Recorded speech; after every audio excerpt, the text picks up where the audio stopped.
My name is Laura. Most of you probably know me as Lo because that's what I use for Facebook. I'm weird like that. But I am super excited to be one of the guest sewists for the solid subscription for this month. And so here we are. I got my package and I'm gonna open it up for you guys and let's see what's inside. I'm super excited. I've never gotten one of these before. Alright, so first is one of my favorite colors. It is a mustard and it's super stretchy, almost feels like swim, but I don't think it's swim. I think it's more of an athletic knit, maybe a yoga.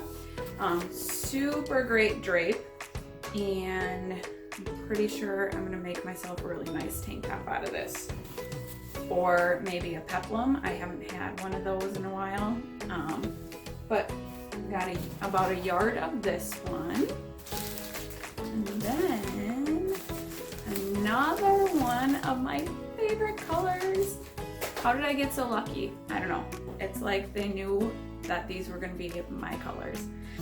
Even though right now I'm wearing like super bright colors, I also love all these muted ones as well. But this is a ton of the same type of fabric. They both feel exactly the same. But this one is an army green or an olive green. I think I will make some leggings for myself. And I don't know, there's a ton of it. And I know that I can get more than just a pair of leggings out of 2 yards of fabric. If you haven't tried this subscription yet, it's $25 a month and you get surprise solids, and who doesn't need solids, in the mail, and it's $25 shipped for 3 yards of fabric, and you get a surprise every month when you sign up for it. So I highly suggest you do that because I mean, look at this, these are awesome. So hopefully you get it and have fun sewing this month. Bye!